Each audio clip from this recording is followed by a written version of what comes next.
The scent of orange blossoms and expensive perfume hung thick in the church air, making my stomach turn. I stood in the bridal suite, my hands trembling as Maria, my mother's oldest friend, adjusted the veil that had been in our family for 3 generations. The Venetian lace felt like a shroud against my skin. "Bellissima," Maria whispered, her weathered hands gentle on my shoulders. "Giovanni Caccini is a lucky man." Lucky. The word tasted bitter in my mouth. I was 22 years old, standing in a wedding dress worth more than most people's houses, about to marry a man who terrified me as much as he fascinated me. Giovanni Caccini, 37 years old, head of the Chicago branch of the Cosa Nostra, a man whose very name made grown men pale. And he was about to become my husband.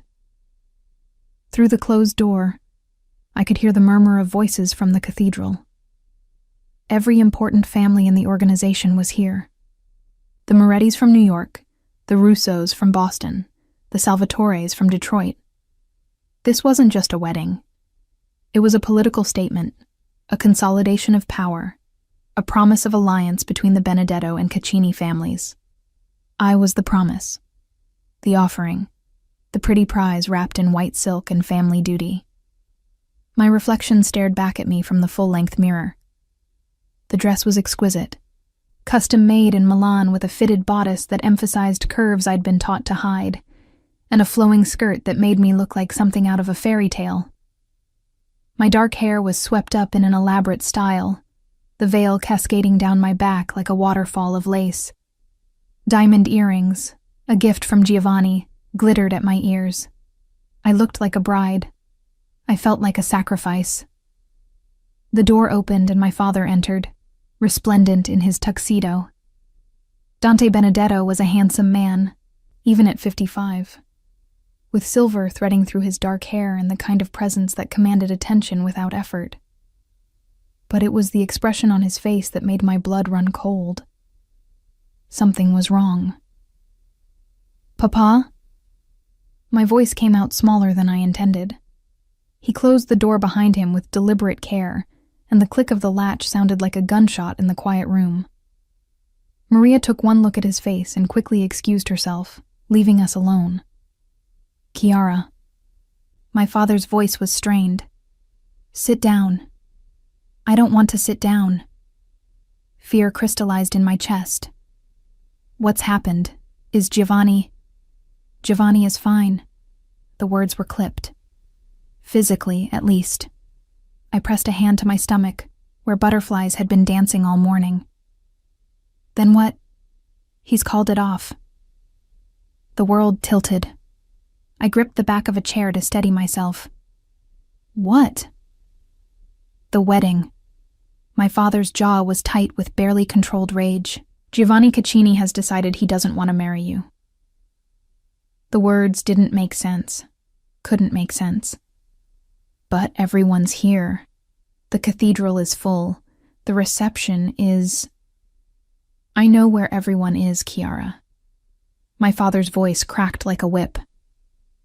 Giovanni made his announcement 10 minutes ago, in front of everyone. He stood at the altar and told the priest, told the families, told God himself that he would not be taking you as his wife. Humiliation crashed over me in waves. I couldn't breathe. Couldn't think. Couldn't process what I was hearing. Why? The question emerged as barely a whisper. He didn't offer an explanation. My father moved to the window, his back rigid. He simply said he'd made a mistake, that the marriage wouldn't proceed, that he wouldn't be bound to a woman he doesn't want. Doesn't want. The words burrowed into my chest like bullets. I had spent months preparing for this wedding, months accepting my fate, making peace with marrying a man 15 years my senior, a man whose reputation was built on violence and fear. I had convinced myself that I could make it work, that I could be the wife he needed, that maybe, eventually, we could build something real. And he didn't want me. "The families are in chaos," my father continued, his voice hard. The Morettis are demanding explanations. The Russos are questioning Giovanni's stability. The Salvatoris are already discussing what this means for existing alliances. He turned to face me, and I saw something I'd never seen before in my father's eyes. Pity. You understand what this means for you, don't you? I understood perfectly. In our world, a woman rejected at the altar was tainted goods. It didn't matter that I'd done nothing wrong. The speculation would be vicious. Did she displease him somehow? Is there something wrong with her? Maybe she isn't pure? The whispers would follow me everywhere, destroying any chance I had of a respectable marriage. I was ruined. I want to see him. The words surprised me as much as they surprised my father. Chiara, I want to see Giovanni. My voice was stronger now, fueled by a rage I didn't know I possessed. If he's going to destroy my life, he can at least tell me why to my face. My father studied me for a long moment. Then he nodded once, sharply. He's in the sacristy. But Chiara, be careful. Giovanni Caccini is not a man who tolerates confrontation, especially not from women. I didn't care about toleration. I didn't care about protocol or respect or any of the rules I'd been taught since birth. Giovanni Caccini had just humiliated me in front of every important person in our world. The least he could do was look me in the eye while I fell apart. I gathered my skirts and swept past my father, ignoring his warnings. The hallway outside the bridal suite was empty, but I could hear the chaos from the cathedral. Raised voices, angry conversations, the sound of families fragmenting over broken promises. The sacristy was at the opposite end of the church. I walked through empty corridors, my heels clicking against marble floors, the train of my dress whispering behind me like ghostly witnesses. My heart pounded against my ribs, fear and fury warring for dominance. I didn't knock. I simply opened the door and walked in. Giovanni stood by the window, his back to me, one hand braced against the frame. He wore his tuxedo like armor, every line perfect, every detail precise. His dark hair was swept back from his face, and even from behind he radiated power and control. He didn't turn around when I entered, didn't acknowledge my presence, simply stood there, immovable as stone. Look at me. My voice echoed in the small room. For a moment, I thought he wouldn't obey. Then, slowly, he turned. The first time I'd met Giovanni Caccini, I'd been 17 years old. He'd come to my father's house for a business meeting, and I'd been instructed to serve coffee. I'd been terrified of him then. This tall, imposing man with eyes like winter storms, and a presence that seemed to consume all the air in any room he entered. But I'd also been fascinated. There was something magnetic about his intensity, something compelling about the way he moved through the world with absolute certainty. 5 years later, that fascination had turned into something more complicated, something I'd convinced myself could be the foundation of a marriage. Now, looking at him, I felt only betrayal. Chiara. My name on his lips was flat, emotionless. You owe me an explanation. I moved further into the room, my dress rustling. You stand me up at the altar, humiliate me in front of everyone, destroy my reputation, and you won't even tell me why. His jaw tightened. That was the only indication he'd heard me. This isn't personal. Not personal? My laugh was sharp, bitter. How is this not personal, Giovanni? You agreed to marry me. Our families arranged this union. I prepared for months to be your wife. And now, minutes before we're supposed to exchange vows, you decide you don't want me? How is that anything but personal? You wouldn't understand. Then make me understand. My voice rose despite my efforts to control it. Tell me what I did wrong. Tell me why I'm not good enough. Tell me something, anything, that makes sense of this. He moved toward me then, and I instinctively took a step back. Giovanni noticed, and something flickered in his eyes. Pain, maybe, or regret. But it was gone so quickly I might have imagined it. You didn't do anything wrong, Kiara. His voice was low, controlled. This is about me, about what I can and cannot accept in my life. And you can't accept me. I can't accept what you represent. The words hit like a slap. What I represent. I'm not a symbol, Giovanni. I'm a person. A woman who was willing to bind her life to yours, who was prepared to stand beside you through everything, who... My voice broke. I hated that it broke.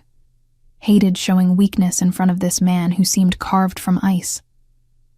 Exactly. He cut me off, his tone sharp. You were prepared to stand beside me, to be loyal, devoted, committed. Do you have any idea what that kind of devotion means in my world, Kiara? It means I would have been a good wife. It means you would have become a weakness. The words were cold, final. In my position, I cannot afford weaknesses.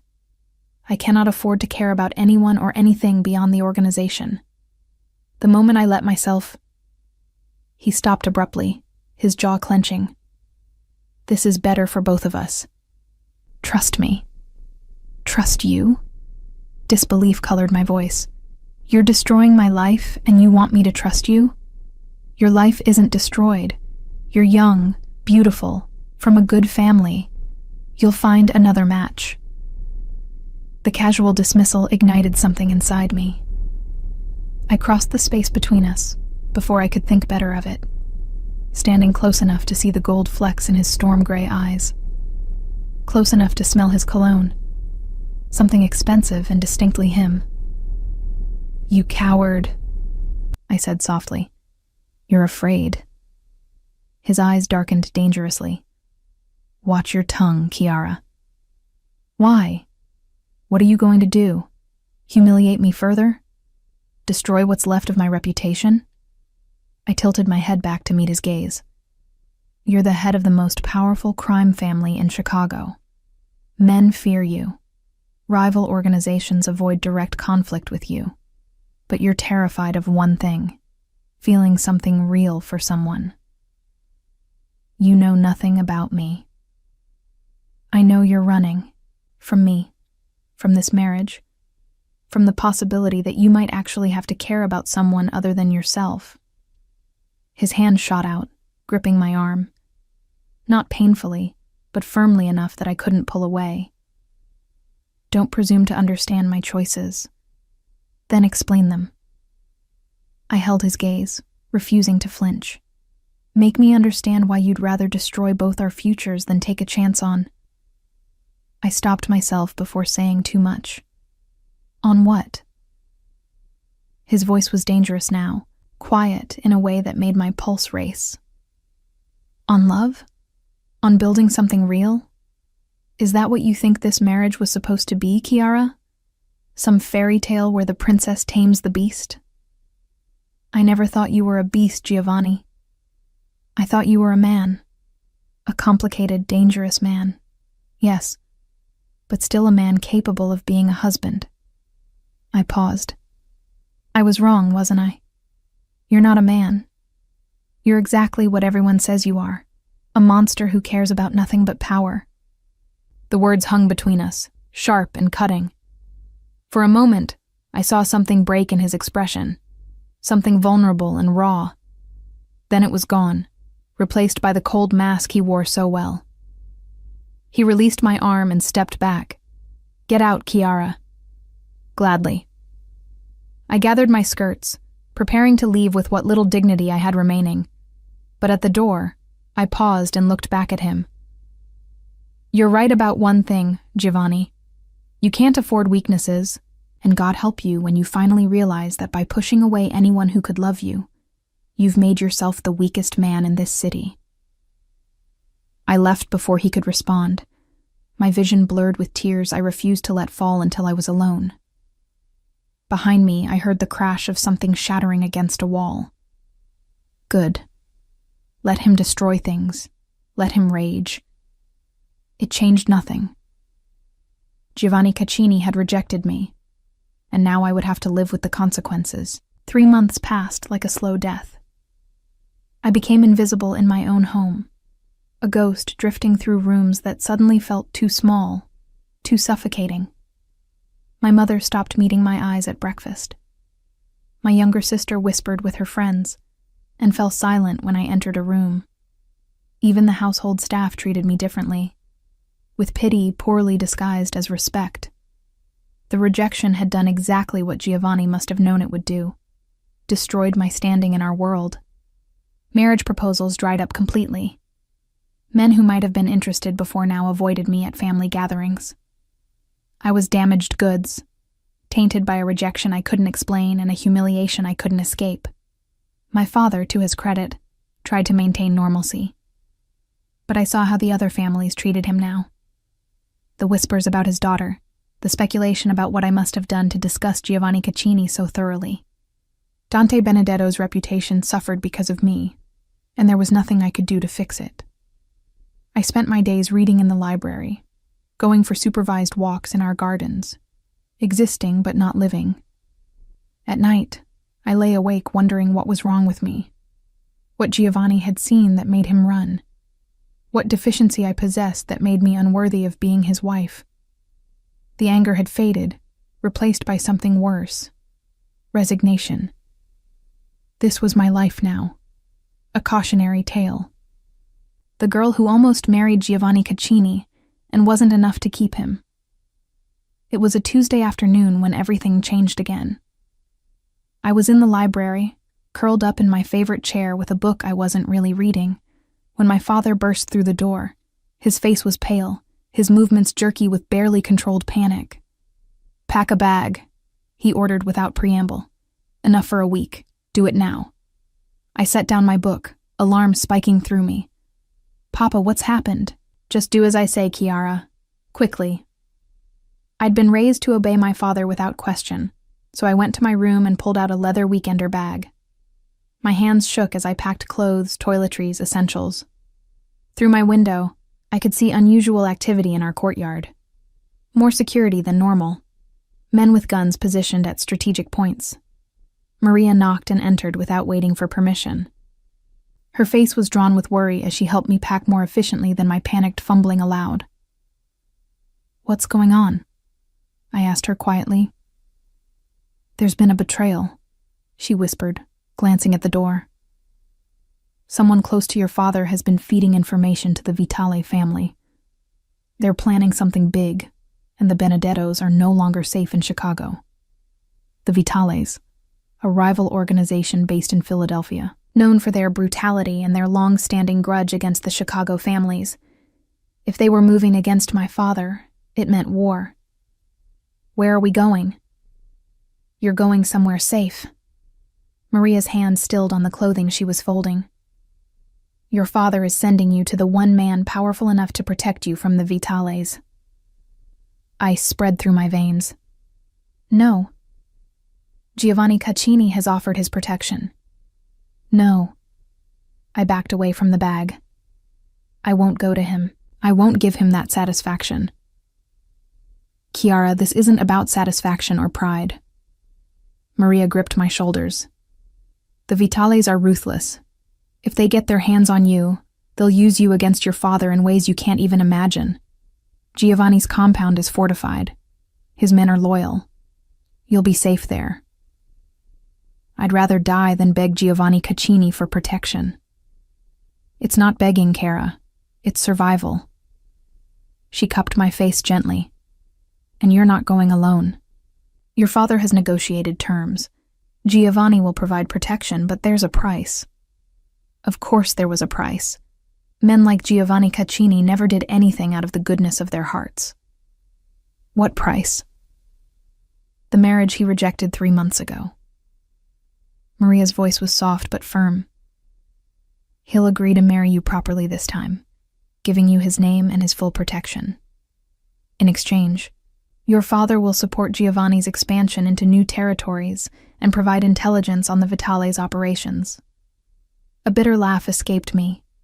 "So I get to marry the man who humiliated me, And this time it's because he needs something from my father. How romantic. Chiara, don't. I pulled away from her touch. Don't tell me this is for the best, or that everything happens for a reason. Giovanni made his choice 3 months ago. He doesn't want me, remember?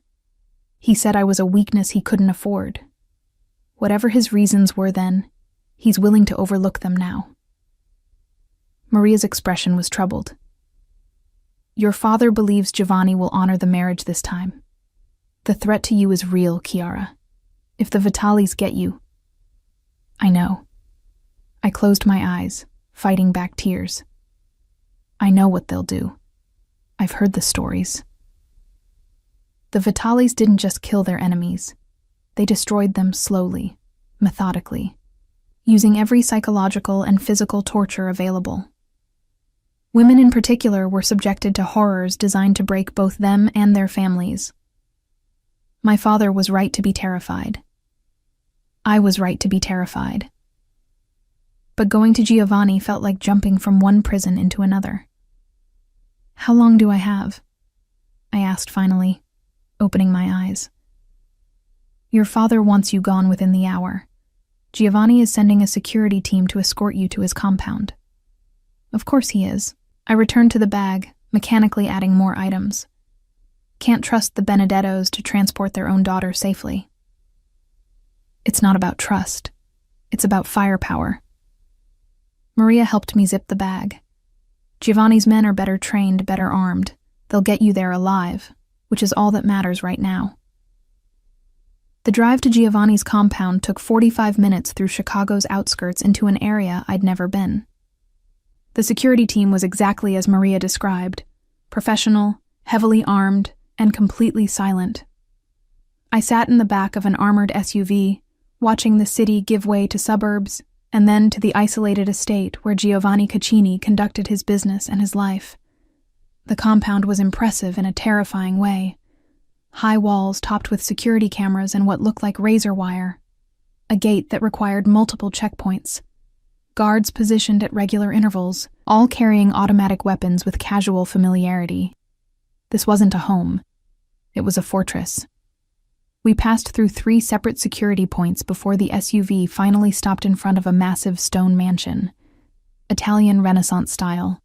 All elegant lines and understated luxury. It should have been beautiful.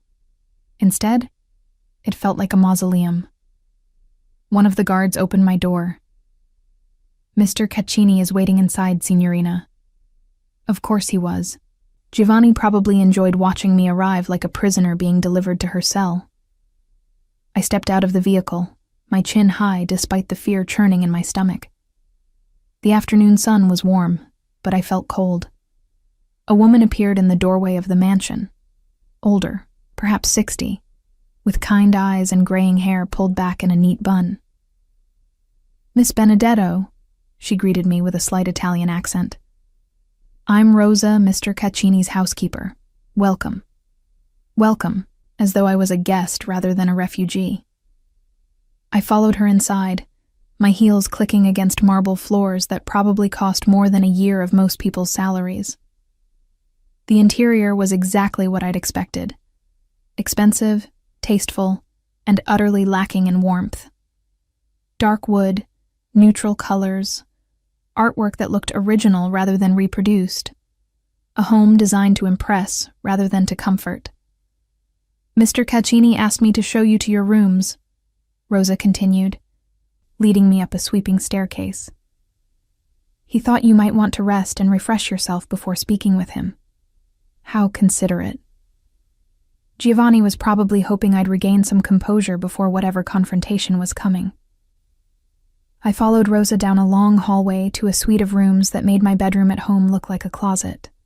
A sitting area, a bedroom with a 4-poster bed draped in silk, a bathroom with both a shower and a soaking tub, and a walk-in closet already filled with clothes in my size. Mr. Caccini had these items purchased for you, Rosa explained, noticing my gaze. If anything doesn't fit or isn't to your taste, just let me know. We can have alterations made or new items brought in. I ran my fingers over a silk blouse, anger simmering beneath my carefully controlled exterior. Giovanni had prepared for my arrival, had purchased an entire wardrobe, had set up these rooms like a gilded cage designed specifically for me. "When does he want to see me?" I asked, my voice flat. "Whenever you're ready, signorina. There's no rush." There was always a rush with men like Giovanni. Every moment was calculated, every action purposeful.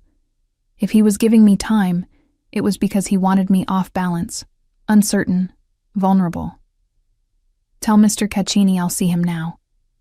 I met Rosa's eyes. "I don't need to rest or refresh myself. Let's get this over with."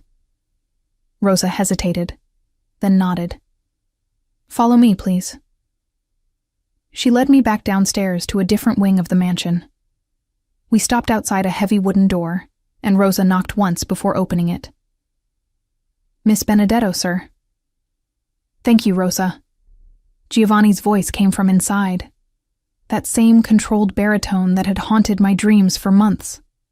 I stepped into what was clearly his office, all dark wood and leather furniture, with floor-to-ceiling bookshelves and windows overlooking the grounds.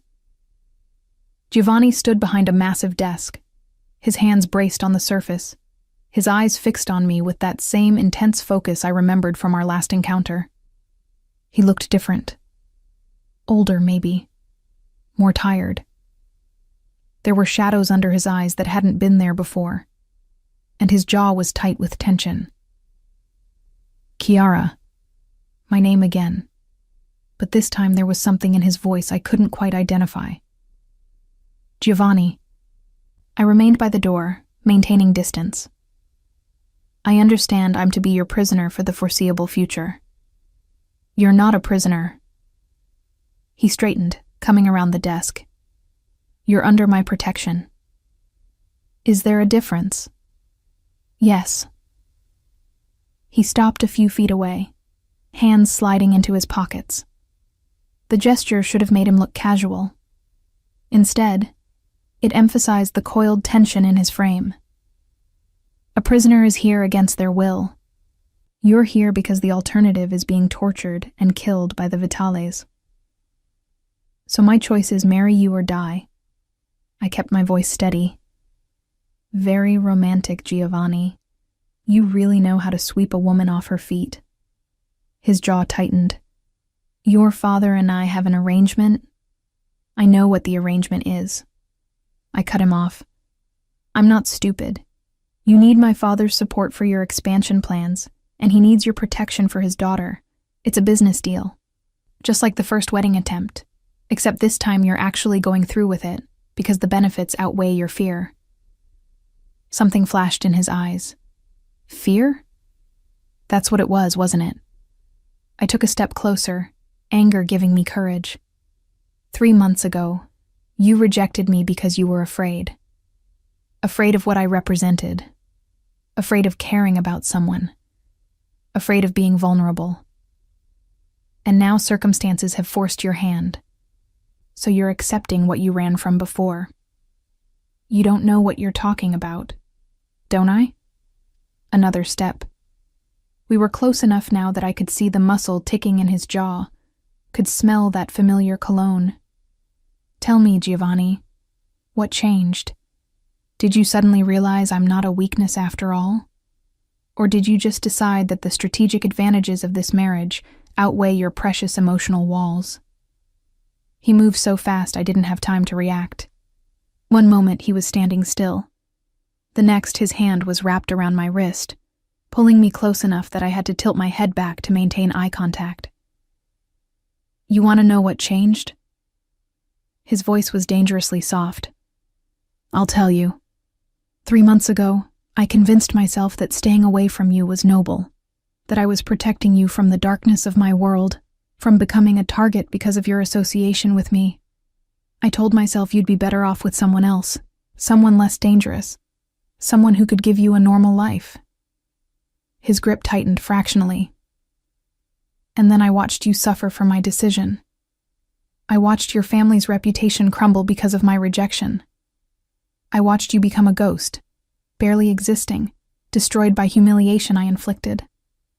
I watched you turn invisible in your own home, and I realized my nobility was just cowardice dressed up in self-righteous justification. I tried to pull away, but he held firm. Let go of me. Not until you hear this. His other hand came up, fingers curling around the back of my neck, in a gesture that was both possessive and gentle. The Vitales targeting your family was the excuse I needed, a way to protect you that looked like strategy rather than emotion. Your father's support helps me, yes, but I would have offered protection regardless. I would have married you regardless. Because 3 months of living with what I did to you was hell, Kiara, and I won't waste another day pretending I don't want you as my wife. My breath caught. This was different from 3 months ago. This wasn't rejection disguised as protection. This was possession, raw and unfiltered. You don't get to do this, I whispered. You don't get to break me and then decide you want me after all. That's not how this works. I know. His thumb traced along my jaw. I know I destroyed your trust. I know I humiliated you in the worst possible way. I know I have no right to ask for a second chance, but I'm asking anyway, because the alternative, letting you go, watching someone else claim you, is worse than any punishment I can imagine. What about what I want? My voice shook despite my efforts to control it. What if I don't want to marry you? What if I'd rather take my chances with the Vitales than bind myself to a man who made me feel worthless? Something broke in his expression. Then I'll protect you anyway. I'll keep you safe. Ensure your father's position is secure, and let you go when the threat passes. But Kiara... His voice dropped even lower. Don't ask me to watch you marry someone else. Don't ask me to stand aside while another man gets what I threw away. I'm not that strong. The admission hung between us, raw and honest. I wanted to hold on to my anger, my hurt, my righteous fury at being rejected and humiliated. But looking into Giovanni's storm-gray eyes, I saw something I'd never seen before. Vulnerability. Real, unguarded vulnerability from a man who showed the world nothing but ice and control. If I agree to this, I said slowly, if I marry you, things will be different this time. How? You don't get to claim me and then keep me at a distance. You don't get to call me your wife while treating me like a possession. You wanted me enough to beg for a second chance? Then you'll have to actually let me in. All the way in. No walls, no protection, no more cowardice disguised as nobility. His eyes darkened. You don't know what you're asking. I know exactly what I'm asking. I held his gaze. I'm asking for the truth. All of it. About who you are, what you do, what scares you. I'm asking to be your partner, not your trophy. I'm asking for the real Giovanni Caccini, not the mask everyone else gets to see. For a long moment, he was silent. Then slowly, he nodded.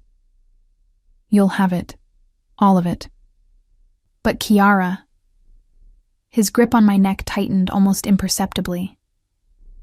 Once you see all of me, you might wish you'd kept the wall between us. That's my choice to make. Then make it. His voice was rough. Marry me. Be my wife. Let me prove I can be the man you deserve instead of the coward who ran. I should have said no. Should have demanded time to process everything that had happened. Should have protected what was left of my heart from a man who'd already proven he could destroy me. But looking at Giovanni, feeling the warmth of his hands on my skin, seeing past his control to the desperation beneath, I found myself saying the word that would change everything. Yes. His eyes closed briefly, relief washing over his features. Then they opened again, dark and intense.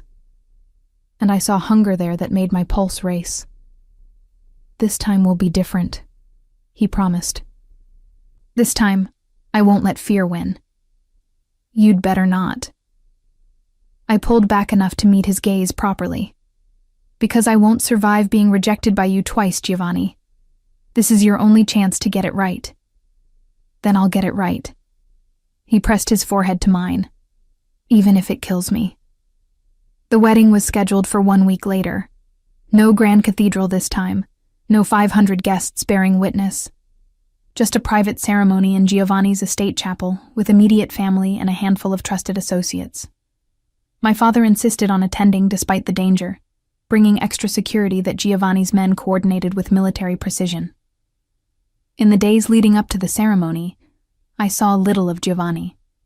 He was occupied with managing the Vitale threat, meeting with allies, fortifying defenses.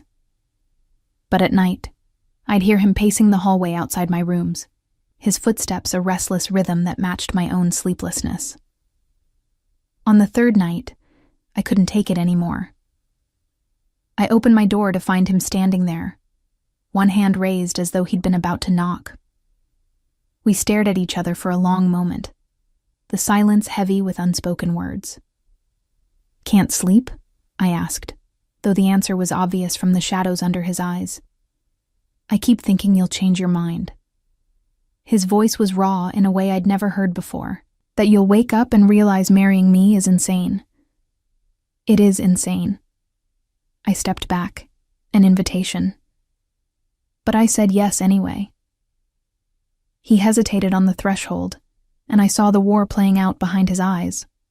Whatever walls he'd built around himself, they were fighting to stay intact even as he tried to tear them down for me. "Come in, Giovanni." I moved to the sitting area, curling up on the sofa. "If we're going to be married in 4 days, we should probably talk to each other like actual human beings." He entered slowly, closing the door behind him. Instead of sitting across from me, he surprised me by settling on the opposite end of the sofa, close enough that I could have reached out and touched him. "What do you want to know?" he asked. "Everything." I pulled my knees up, wrapping my arms around them.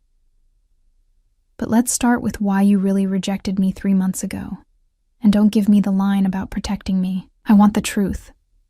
He was silent for so long I thought he wouldn't answer. Then he leaned back, his head resting against the cushions, eyes fixed on the ceiling. "My father was a monster," he said finally. "I don't say that lightly. Luca Caccini was brutal, paranoid, and absolutely devoted to one person in his entire miserable life, my mother." I stayed quiet, sensing this was a story that couldn't be rushed. She was his weakness. Everyone knew it. And when I was 17, his enemies used that knowledge. Giovanni's jaw tightened. They took her, held her for 3 days while they negotiated terms with my father. He gave them everything they asked for: money, territory, intelligence on rival families, everything. And they killed her anyway. Slowly. Painfully. They sent him recordings of her final hours. Horror washed through me. Giovanni. My father never recovered. He continued as though I hadn't spoken. He became even more brutal, more paranoid. He died 5 years later, and I knew it was because losing her had destroyed him from the inside out. He'd been one of the most powerful men in the organization, brought to his knees by loving someone too much. Understanding began to dawn. So when you started to care about me, I saw my father's fate. He turned his head to look at me, and the pain in his eyes was stark and terrible. Every time I looked at you, every time you smiled at me during those months before the wedding, I felt myself falling. And I panicked, because caring about you meant giving my enemies a weapon they could use against me. It meant becoming vulnerable in a world where vulnerability gets you killed. So you pushed me away. I convinced myself it was the right thing to do. His hand clenched into a fist on his thigh. That you'd be safer if you weren't associated with me. That I'd be stronger without the distraction of worrying about you. I stood at that altar 3 months ago, and told myself I was being noble. But you weren't. No. The word was heavy with regret. I was being a coward. I let fear make my decisions, and you paid the price for it. Your reputation, your standing in the families, your sense of self-worth. I destroyed all of it because I was too afraid to admit I'd fallen in love with you. My breath caught. He'd said the words so casually, as though they weren't world-altering. You loved me? Love. He corrected, his eyes holding mine. Present tense. I love you, Kiara. I've loved you since you were 20 years old and spilled wine on your dress at your father's birthday party. You laughed instead of crying, made a joke about it being a fashion statement, and kept serving guests like nothing had happened. In that moment, I saw your strength, your grace under pressure, your refusal to be embarrassed by small failures. And I was lost. Tears pricked my eyes. Then why didn't you? Because love terrifies me more than any enemy I've ever faced. He shifted closer, his hand reaching out to brush a strand of hair from my face. But these past 3 months showed me something worse than fear. Living without you, knowing I'd hurt you, watching you fade, seeing what my cowardice cost you. That was hell, Kiara. Real, tangible hell. So when the Vitale situation gave you an excuse, I took it. He cupped my face, his thumb tracing my cheekbone. Selfishly, desperately took it. I know that makes me a bastard. I know I'm using your fear and your father's desperation to get what I want. But I can't bring myself to regret it, because the alternative is losing you permanently. I leaned into his touch despite myself. You hurt me, Giovanni, more than anyone ever has. I know. I spent months thinking I was worthless, that something was wrong with me, that I was so fundamentally flawed you couldn't even look at me without disgust. Kiara, his voice broke. And now you expect me to just accept that it was all fear, that you loved me the whole time but were too much of a coward to act on it. I pulled back, anger and hurt warring in my chest. Do you have any idea how that makes me feel? Tell me. He moved closer, his intensity almost overwhelming. Tell me exactly how it makes you feel. Yell at me. Hit me if you need to. I deserve all of it. I don't want to hit you. I stood, pacing to the window. The grounds were dark except for security lights, making the world beyond the glass feel distant and unreal. I want to understand how someone can claim to love me while doing something so deliberately cruel. Because I'm broken, Kiara. He stood too, but didn't approach. My father's paranoia, his brutality, his eventual destruction. It's in my blood. I grew up watching love become a weapon, watching devotion become a death sentence. When I felt myself caring about you, every instinct I'd developed screamed at me to run. So you did. So I did. He moved behind me, close enough that I could feel his warmth. And I've regretted it every day since. Not just because I hurt you, though that alone is enough to condemn me, but because I missed 3 months of being with you. 3 months of conversations like this. 3 months of learning who you really are beneath the perfect princess facade your family taught you to wear. I turned to face him, and found him closer than I'd expected. You don't know me at all, Giovanni. You fell in love with an idea. A girl in a wine-stained dress who laughed at herself. But I'm not that simple. I know. His hand came up, fingers tangling gently in my hair. That's what this week is for. Learning each other. Really learning. Not just surface observations. I want to know what keeps you awake at night. What makes you laugh until your stomach hurts.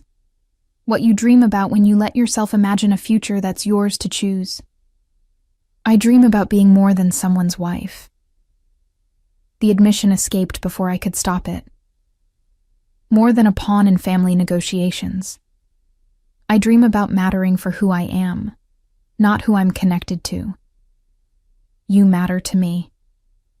His voice was fierce. Not because you're a Benedetto. Not because marrying you serves my interests. You matter because you're Chiara, stubborn, brave, strong enough to stand in this room and call me a coward to my face. You are a coward. I was. He pressed his forehead to mine. But I'm trying not to be anymore. Give me a chance to prove it, Chiara. Let me spend the rest of my life showing you that my fear doesn't define us. I wanted to resist.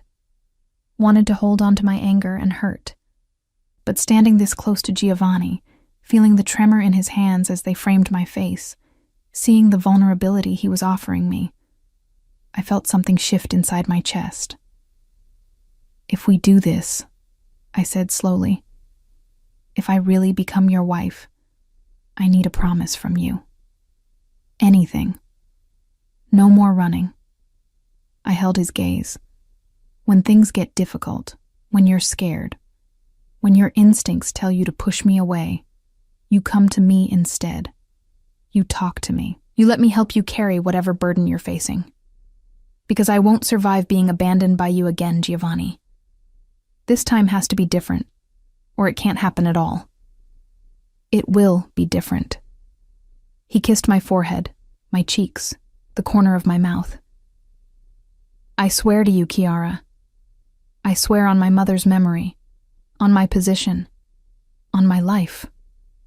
I won't run from you again. When I'm scared, you'll be the first to know. When I'm tempted to pull away, I'll pull you closer instead. I'll fight every instinct I have if it means keeping you. You'd better. I tilted my head back, an invitation I wasn't sure I should be offering, but couldn't seem to stop. Because I'm done being the understanding, patient princess. If you hurt me again, I'll make you regret it in ways you can't even imagine. His smile was slow and devastating. I'd expect nothing less. Then he was kissing me, really kissing me for the first time. Not the chaste kiss we'd shared once before the failed wedding, but something deep and claiming, and absolutely electric. His hands tightened in my hair, angling my head for better access, and I melted against him without thought or hesitation. This was what I'd imagined during those months of preparation. This connection, this heat, this sense of being wanted, with an intensity that bordered on desperation. Giovanni kissed me like he was starving, and I was sustenance, like he'd been drowning and I was air. When we finally broke apart, we were both breathing hard. He rested his forehead against mine, eyes closed, jaw tight with restraint. 4 more days, he said roughly. 4 more days and you'll be my wife. Legally, officially mine. I'm not property, Giovanni. No. His eyes opened, dark and intense. You're so much more than that. You're my salvation, Chiara. The thing that might actually save me from becoming my father. The weight of that confession settled over us both. I saw the truth of it in his eyes. He wasn't just marrying me for protection or strategy. He was marrying me because he believed I could somehow redeem him, could pull him back from the darkness he'd been raised in. It was too much responsibility, too much pressure. But looking at him, I realized I wanted to try anyway. Then let me save you, I whispered. But you have to let me all the way in, Giovanni. No more walls, no more protection. If I'm going to be your wife, I need to see all of you, even the parts you think will scare me away. They will scare you. Maybe. I reached up, tracing the line of his jaw. But they won't make me leave. Not anymore. I've already survived your worst, Giovanni. I think I can handle the rest. He caught my hand, pressing a kiss to my palm. 4 days, and then I'll spend the rest of my life proving you made the right choice.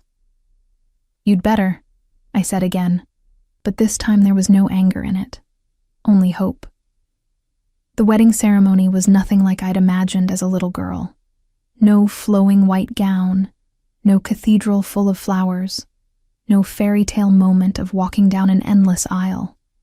Instead, I wore a simple cream silk dress, held a small bouquet of white roses, and stood in Giovanni's private chapel with less than 20 people watching. But when Giovanni took my hand and spoke his vows, looking into my eyes with an intensity that made my breath catch, I realized this was better than any fairy tale. This was real, raw, two broken people choosing each other despite every logical reason not to. I, Giovanni Caccini, take you, Chiara Benedetto, as my wife, he said, his voice steady but rough with emotion. I promise to protect you, cherish you, and never again let fear guide my actions where you're concerned. I promise to be the man you deserve, even when it terrifies me. When it was my turn, I spoke the words I'd been rehearsing in my head for days. I, Chiara Benedetto, take you, Giovanni Caccini, as my husband. I promise to stand beside you, challenge you when you need it, and remind you that strength and vulnerability can coexist.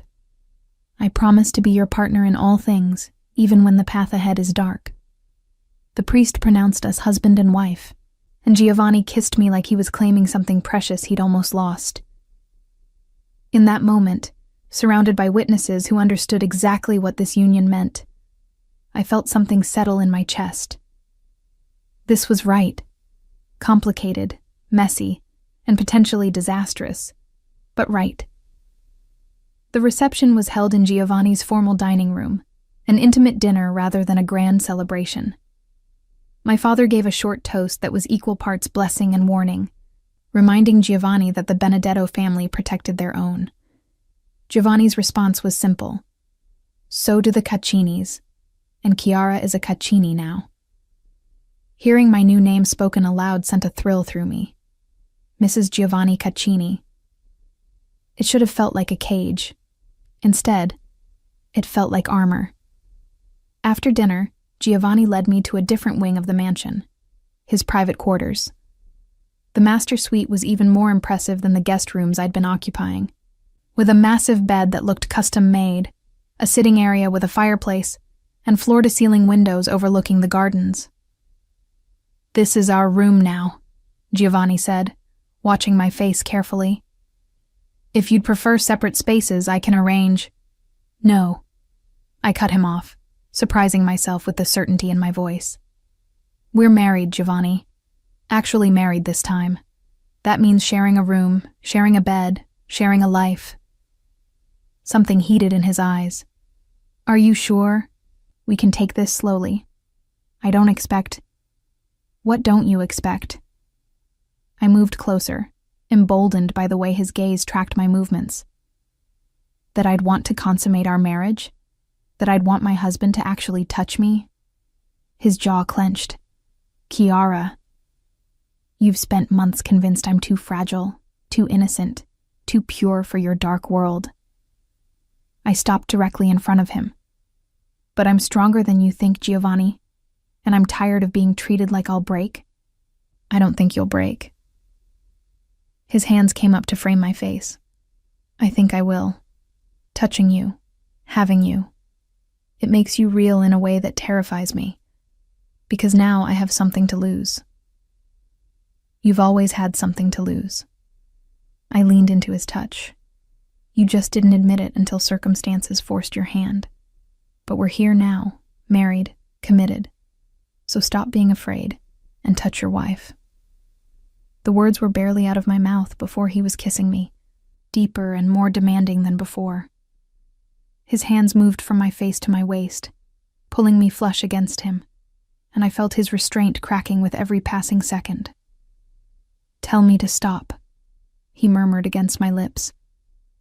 Tell me you need more time, and I'll wait. I'll wait forever if that's what you need. I don't need time. I reached for the buttons of his shirt. I need you to stop treating me like I'm made of glass. He caught my wrists, his breathing harsh. If I start, I won't be gentle. I won't be the tender, careful lover you probably imagined. I'll claim you, Chiara. Completely. Are you ready for that?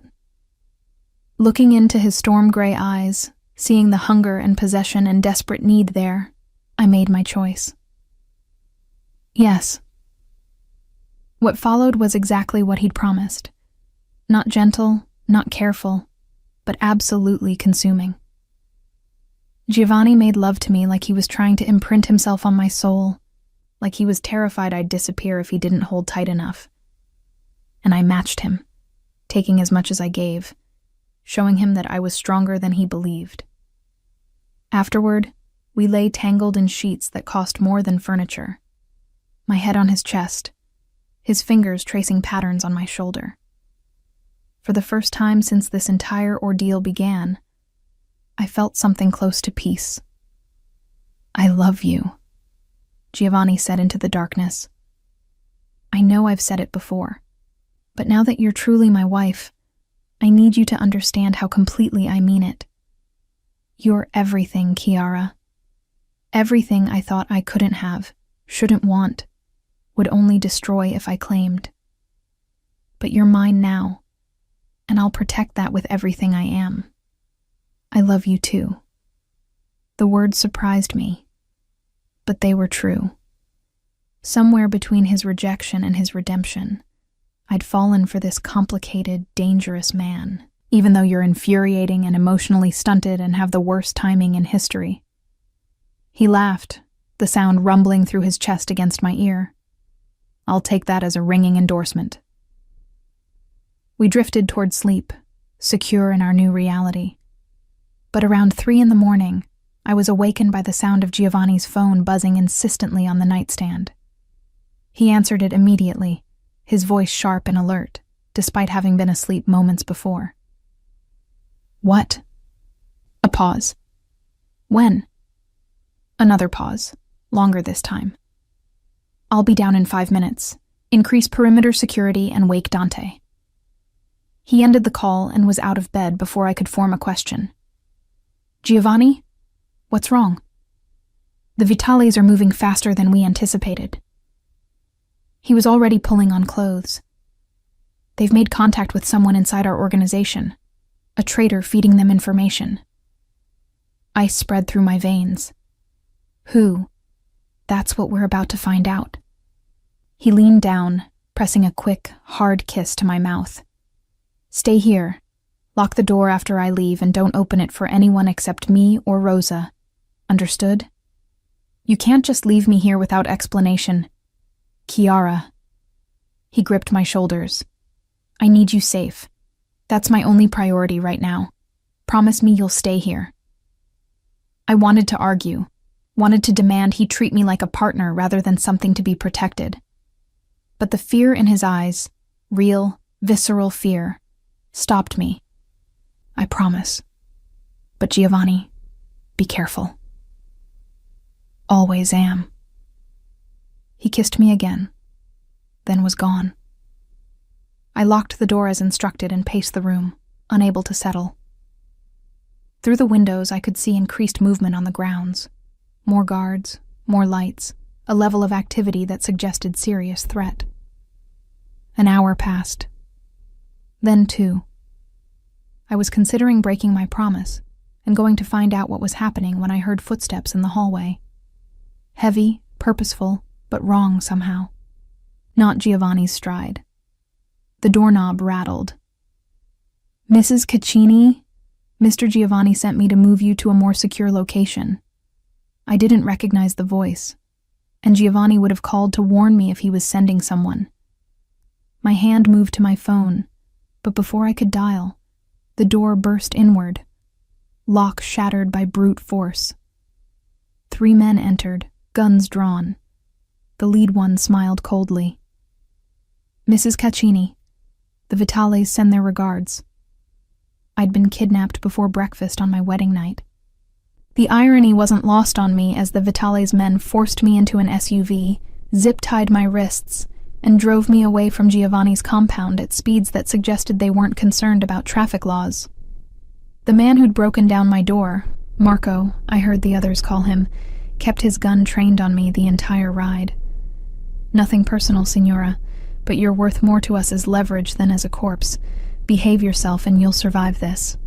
I didn't respond. Couldn't respond past the terror lodging in my throat. Everything Giovanni had feared, everything he'd warned me about, was happening. I'd become the weapon his enemies would use against him. We drove for perhaps 20 minutes before pulling into what looked like an abandoned warehouse district. The building they took me to was nondescript from the outside, but inside had clearly been prepared for my arrival. A chair bolted to the floor, industrial lighting, cameras positioned at multiple angles. They were going to record whatever they did to me.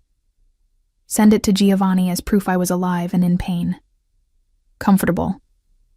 Marco pushed me into the chair, securing my zip-tied wrists to the arms with additional restraints. I know it's not the luxury you're used to as Mrs. Cazzini, but you won't be here long, just until your husband agrees to our terms. He won't negotiate with you. I forced my voice to stay steady. Giovanni doesn't make deals with people who threaten his family. Is that what you are now? Family? Marco crouched in front of me, his smile unpleasant. Funny. We heard he rejected you at the altar 3 months ago. Humiliated you in front of everyone. Seems like a strange definition of family. That was before you became useful. He stood, pulling out his phone. See, we know exactly why Giovanni Caccini suddenly decided to marry you after all. Your father's support, strategic advantage, consolidation of power. You're not his wife, Signora. You're his asset. And now you're ours. The words stung because they echoed my own fears. Was I really Giovanni's wife, or just a convenient solution to multiple problems? He'd said he loved me, but how much of that was real versus strategic? Marco began filming. Giovanni Caccini, by now you've discovered your bride is missing. We have her, and she's unharmed, for now. But that will change if you don't meet our demands. He listed terms I barely processed, focused instead on staying calm, on not giving them the satisfaction of seeing me break. When he finished recording, Marco sent the video and turned back to me. Now we wait. Shouldn't take long. A man like Caccini, he'll move fast when his pretty young wife is in danger. But hours passed with no response. Dawn came, then morning, then afternoon. Marco grew increasingly agitated, making calls, snapping at his men, checking his phone compulsively. He's not responding, one of the others said nervously. Maybe he doesn't care as much as we thought. He cares. Marco's voice was sharp. He has to care. She's his wife. But doubt was creeping in. For me, for Marco, for everyone in that warehouse. What if Giovanni had decided I wasn't worth the cost? What if 3 months ago had been the truth and this marriage was just strategy? It was nearly dark when everything changed. One of Marco's men burst through the door, face pale with panic. They're here. Caccini's men. They've surrounded the building. Marco swore viciously. How many? All of them. It's not just a rescue team. It's an army. Through the walls, I could hear it. The sound of vehicles, of coordinated movement, of a force that vastly outnumbered the handful of men guarding me. Marco grabbed my arm, hauling me up, pressing his gun to my temple. Nobody moves, he shouted to his men. We still have her. That's our leverage. The door exploded inward, not picked or forced, but blown completely off its hinges.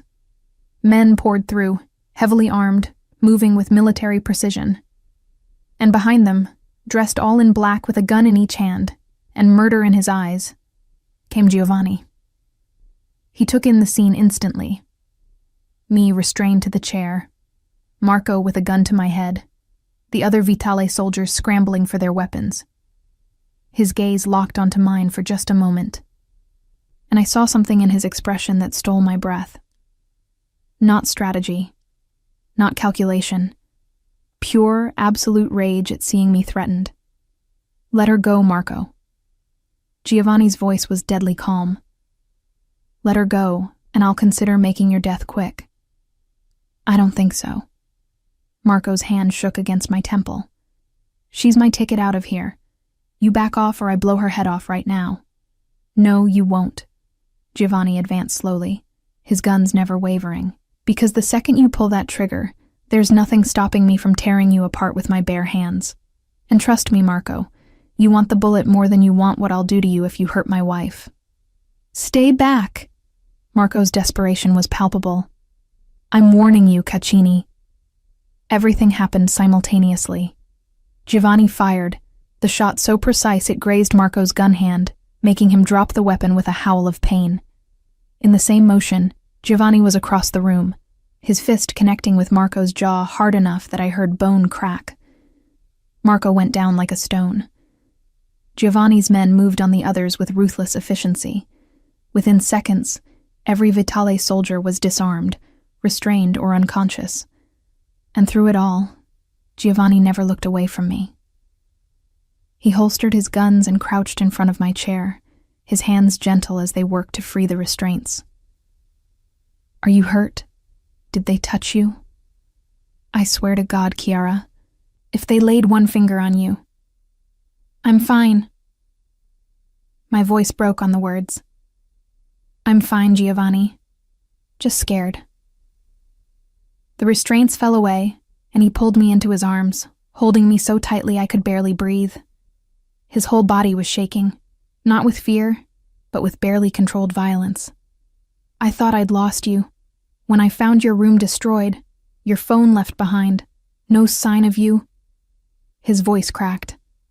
"I thought I'd failed you. Again." "The traitor?" I managed to ask, my face pressed against his chest. "Already dealt with." His tone suggested the fate hadn't been pleasant. It was Carlo, one of my own captains. He'd been feeding the Vitales information for months, waiting for the perfect opportunity. Taking you was supposed to be my breaking point, the thing that would force me to negotiate from weakness. But you didn't negotiate. No. He pulled back enough to cut my face, his eyes fierce. I hunted. I called in every favor, activated every asset, mobilized every man loyal to me. The Vitales thought taking you would make me vulnerable. Instead, it made me lethal. Marco groaned from where he lay on the floor, blood streaming from his broken nose. Giovanni's gaze shifted to him, something cold and terrible entering his expression. "Take him," he ordered his men, and the others. "Make an example of what happens to people who threaten the Caccini family." "Giovanni," I started, but he was already lifting me, carrying me out of that warehouse like I weighed nothing. Outside, a convoy of vehicles waited, more security than I'd ever seen. He settled me in the back of his SUV, then climbed in beside me, pulling me back into his arms. "Take us home," he ordered the driver, "and double security at the compound. I don't want a mouse getting through our perimeter without my knowing about it." As we drove away, I felt the adrenaline draining, leaving me exhausted and shaking. Giovanni's arms tightened around me, and I heard him murmuring something in Italian against my hair. A prayer, maybe. Or a promise. "You came for me," I said softly. "Of course I did." He tilted my face up to his. "You're my wife, Chiara. My wife. Not an asset, not a strategy, not a convenient alliance. Mine. The woman I love more than power or territory or my own life. Did you think I'd leave you to them?" Marco said. I stopped, unsure how to voice the fear. "What did he say?" "That you only married me for strategic reasons, that I was useful to you, nothing more."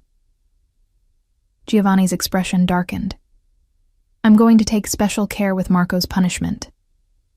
He pressed his forehead to mine. "Listen to me, Chiara. Listen carefully. I married you because I love you, because living without you was hell, because you're the only real, honest, good thing in my entire dark world. Yes, the timing was convenient. Yes, your father's support helps me, but I would have married you regardless. I would have protected you regardless. You are not a strategy. You're my everything. Tears slipped down my cheeks. I was so scared. Not just of them, but of what it meant. That you'd rejected me once and maybe never again. His voice was fierce. I will never again give you reason to doubt how much you mean to me. Every day for the rest of our lives, I'll prove that marrying you was the best decision I ever made. I'll show you that my love is real, not strategic, that you're cherished, not used. Promise? I promise. He kissed me then, gentle despite the violence still thrumming through him. And I keep my promises, Chiara. Always. Back at the compound, Giovanni carried me directly to our room despite my protests that I could walk. He set me on the bed and proceeded to check every inch of me for injuries, his hands careful but thorough. I'm fine, I insisted again. Really, they didn't hurt me. They scared you. They took you from our bed on our wedding night. They made you feel unsafe in the one place that should be sacred. His jaw was tight. That's unforgivable. But you found me. You saved me.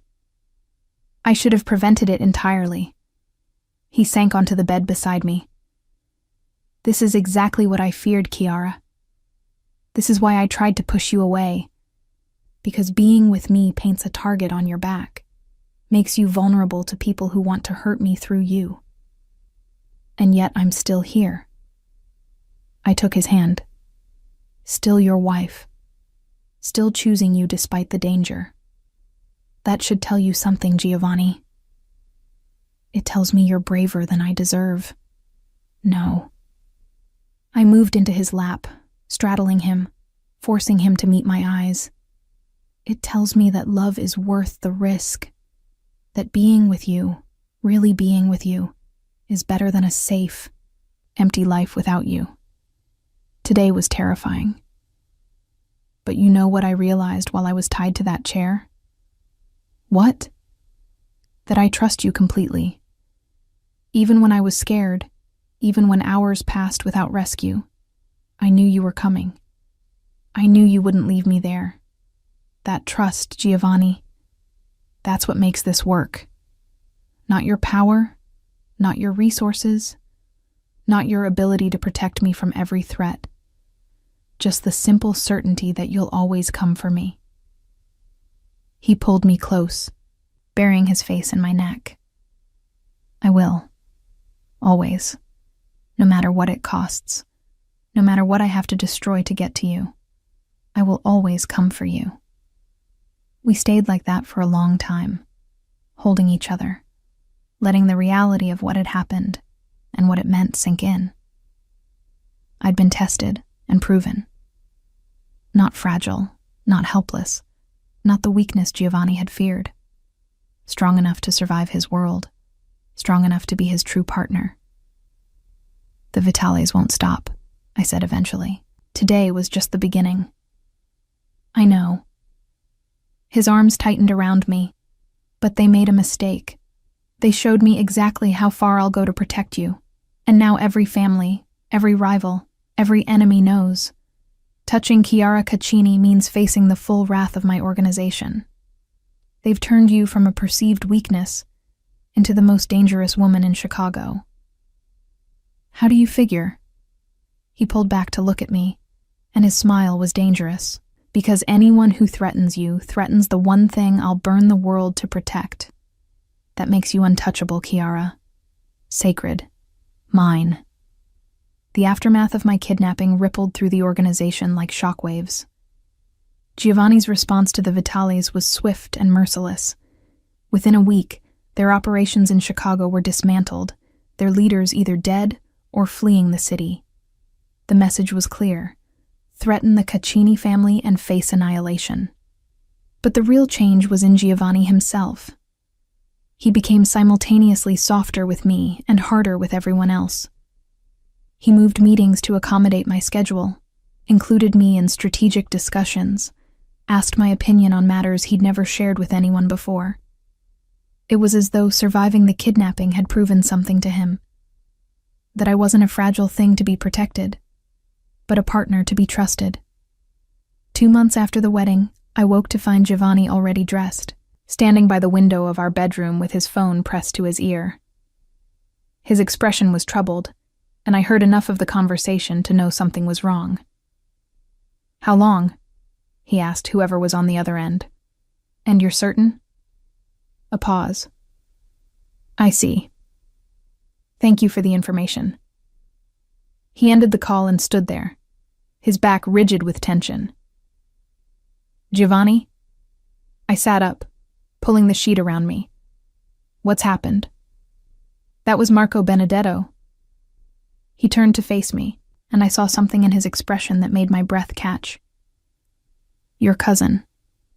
He's been investigating something for me these past weeks." "Investigating what?" "The circumstances around the Vitale attack." Giovanni moved to sit on the edge of the bed. "How they knew exactly when and where to take you. How they got through our security so easily. How they knew the layout of our compound well enough to strike at the precise moment I was occupied elsewhere." Ice spread through my veins. "Another traitor?" "Not exactly." His jaw tightened. "Marco found evidence that the attack was facilitated by someone with intimate knowledge of both Benedetto and Caccini operations. Someone who benefited from creating chaos between our families. Someone who wanted me destabilized, questioned, potentially removed from power." "Who?" "Antonio Russo." The name hit like a physical blow. "He's been working with a faction within the Cosa Nostra that believes I'm becoming too powerful, too unpredictable. They see my marriage to you as a sign of weakness, evidence that I'm allowing personal feelings to cloud my judgment." I thought of Antonio, one of Giovanni's oldest allies, someone who'd been at our wedding. But why? What does he gain? "My position." Giovanni's voice was flat. "If I fall, Antonio is positioned to take control of the Chicago operations. He's been building support quietly for months, using my rejection of you 3 months ago as proof that I'm unstable. When I changed course and married you after all, it reinforced his narrative, that I make impulsive decisions based on emotion rather than strategy. So he arranged for the Vitales to take me. Not directly. He simply ensured they had the information and opportunity they needed. He wanted me to either fail to rescue you, proving I was weak, or to overreact to your kidnapping, proving I was emotionally compromised." Giovanni's hand clenched into a fist. Either outcome would have given him the ammunition he needed to challenge my leadership. The complexity of the betrayal was staggering. "What are you going to do?" "What I have to do." He met my eyes. "Antonio Russo will be dealt with, permanently, along with anyone else who supported his coup attempt. By tomorrow night, every traitor in my organization will be eliminated." The cold certainty in his voice reminded me exactly who I'd married. Not just a man, but a Mafia boss. Someone capable of ordering deaths with the same ease most people ordered dinner. "Giovanni, don't ask me to show mercy, Chiara." His voice was hard. "These men tried to have you killed. They put you in danger to serve their own ambitions. I won't allow that to go unpunished." "I'm not asking for mercy." I moved closer, taking his face in my hands. "I'm asking you to be smart about this. If you eliminate everyone Antonio's been talking to, you'll create a power vacuum. Other families will see it as weakness, as paranoia. You'll be proving his point about being compromised by emotion." He tried to pull away, but I held firm. "Listen to me. Yes, Antonio needs to be dealt with. Yes, the traitors need to face consequences. But you need to do it strategically, not out of rage. Show the families that you're in control, that you're making calculated decisions, that loving me doesn't make you weak, it makes you stronger." "How?" The question was rough. How do I punish the people who threatened my wife without looking emotional? By making it about business, not revenge. I released him, my mind already working through possibilities. Antonio wanted your position because he thinks you're unstable. So prove him wrong. Present evidence of his betrayal to the Council of Families. Let them see that he was willing to ally with the Vitales, our enemies, for personal gain. That's not just treason against you. It's treason against the Cosa Nostra itself. Understanding dawned in his eyes. Make it about loyalty to the organization, not about you protecting me. Exactly. I moved to our closet, pulling out clothes. Call a meeting of all the major families. Present your evidence. Let them vote on Antonio's fate. That way, his death becomes a collective decision, not your emotional reaction. And anyone else who supported him will be too afraid to show their hand. Giovanni watched me dress, something like awe in his expression. When did you become a strategist? I've always been one. I met his gaze in the mirror. You just weren't paying attention. Being decorative doesn't mean being stupid, Giovanni. Your world isn't that different from the one I was raised in. It's all about appearances, alliances, and knowing when to strike. I'm sorry. The apology was quiet but sincere. Forever thinking you were just a pretty face. For not seeing your intelligence, your strength, your ability to match me in ways that matter.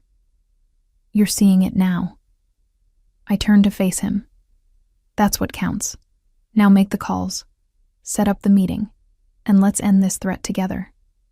The council meeting was held 2 days later in neutral territory, a private estate that had been used for Cosa Nostra business for generations.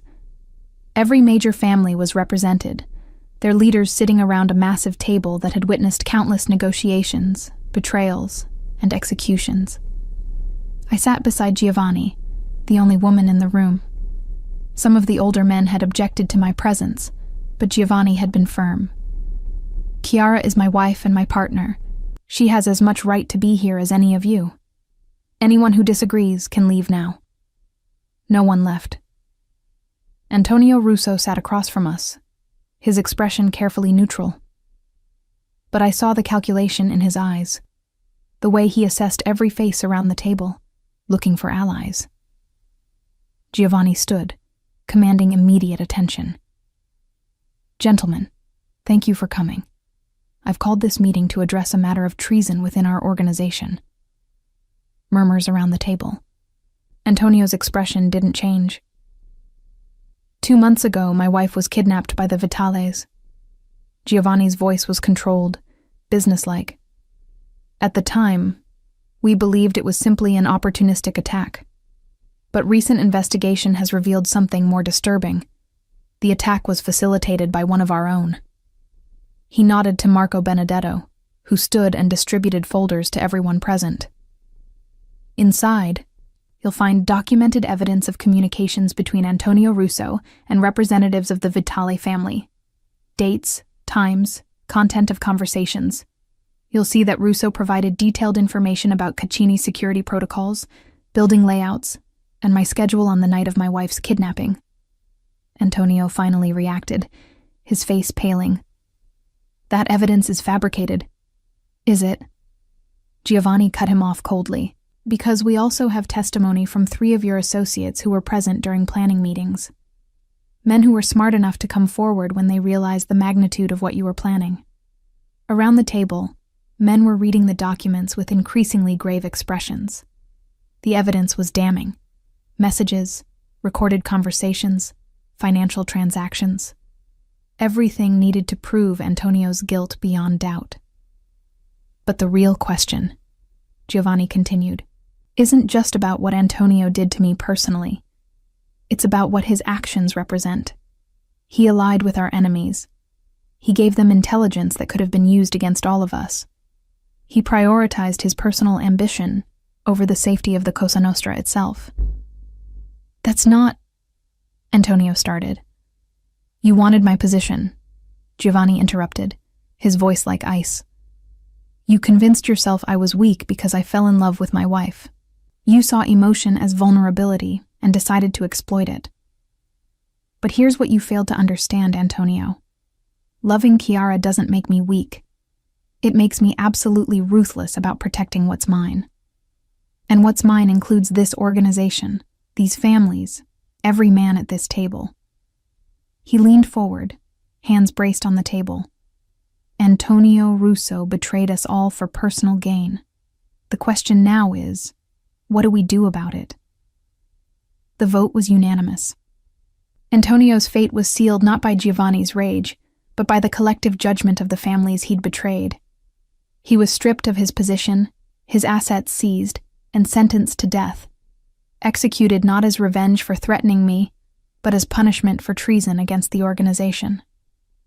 I watched Giovanni throughout the proceedings, seeing how he maintained perfect control, how he let the evidence speak for itself, how he made it about principle rather than emotion. This was the man he truly was, capable of both profound love and absolute ruthlessness, able to separate personal feelings from strategic necessity. When it was over and we returned to the compound, Giovanni pulled me into his study. You were right, about all of it. If I'd just eliminated Antonio out of rage, it would have created exactly the chaos he wanted.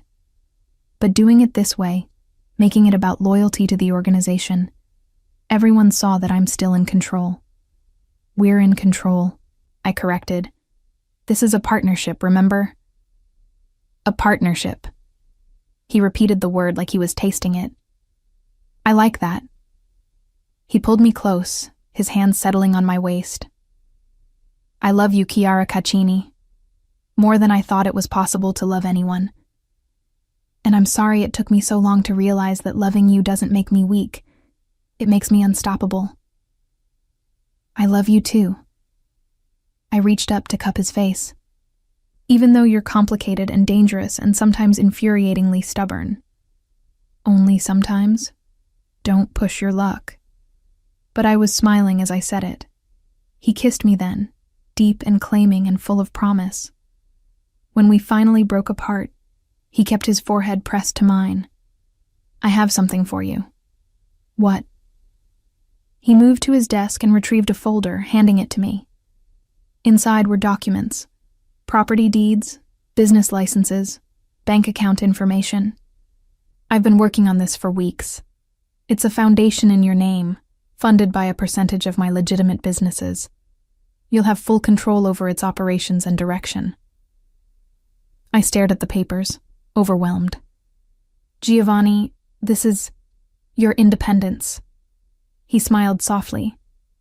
You told me once that you dreamed about being more than someone's wife, about mattering for who you are, not who you're connected to. This is your chance. Build something that's entirely yours. Make a difference in ways that have nothing to do with me or the Cosa Nostra. Be Chiara Caccini, not just Mrs. Giovanni Caccini. Tears pricked my eyes. You're serious. Completely. I want you happy, Chiara. I want you fulfilled. And if that means giving you the resources to build your own empire, separate from mine, then that's what I'll do. I set the folder down and moved into his arms. Thank you for seeing me. Really seeing me. How could I not? He held me close. You're the most remarkable woman I've ever met. Smart, strong, brave enough to stand up to me when I need it. I'd be a fool not to recognize that. You were a fool, I reminded him, 3 months ago. And you married me anyway. He pulled back to look at me. Why? Really? Why did you give me a second chance after everything I put you through? Because I saw past the fear to the man beneath. I traced the line of his jaw. Because I recognized that you were broken in the same ways I was broken. Because loving you felt inevitable, even when it shouldn't have. Because... I paused, smiling. Because I'm apparently a glutton for punishment. He laughed, the sound free and genuine. Lucky for me. Lucky for both of us. I kissed him softly. We get to build this life together, on our terms, creating something real out of what started as duty and strategy. Something real, he echoed. I like that too. We stood there in his study, wrapped in each other, looking out at the grounds as the sun set. This was our life now, complicated, dangerous, built on foundations that weren't traditional or easy. But it was ours, and that made it perfect. 3 years later, I stood in the nursery of our compound, rocking our daughter to sleep. Lucia was 6 months old, with Giovanni's dark hair and my green eyes, and she'd wrapped both of us completely around her tiny fingers. Giovanni appeared in the doorway, leaning against the frame with that expression he reserved only for me and Lucia. Unguarded, soft, completely in love. "She asleep?" he whispered. Finally. I placed Lucia gently in her crib, watching her settle with a soft sigh. "She fought it tonight. She gets that stubborn streak from you." He moved behind me, arms coming around my waist, his chin resting on my shoulder as we both watched our daughter sleep. "From me? You're the most stubborn person I know." "Was," he corrected. "Was the most stubborn. You've mellowed me." I laughed softly. "Is that what we're calling it?" "What would you call it? Redemption." I turned in his arms to face him. "You became the man you were always meant to be. It just took meeting the right person to show you the way." "No." He cupped my face, his eyes intense even in the dim nursery lighting. "It took meeting you. Specifically you. No one else could have done what you did. Stood up to me, challenged me, loved me even when I didn't deserve it. You saved me, Kiara. From my father's legacy, from my own fear, from a life where power was the only thing that mattered. We saved each other." I pressed my palm over his heart. "You showed me I could be strong. That being cherished and being powerful weren't mutually exclusive. That love could be fierce and protective without being suffocating. Best decision I ever made," he murmured, "was finally getting out of my own way and marrying you." "Second best decision," I corrected with a smile. "First best was letting me be your partner rather than just your wife. Partners." He kissed me softly. "In everything. Forever." As we left the nursery, his hand firmly in mine, I thought about the journey that had brought us here. The rejection, the humiliation, the fear and danger and impossible choices. None of it had been easy. None of it had been what I'd imagined when I was a girl dreaming of her wedding day. But looking at the life we'd built, the foundation I ran that helped women escape abusive situations, the security we'd created for our daughter, the partnership we'd forged from ashes and mistakes, I wouldn't change any of it, because Giovanni Caccini had claimed me as his wife. And I had claimed him right back, teaching him that love wasn't weakness, but the strongest force in the world. We were proof that even the most broken people could find redemption in each other's arms.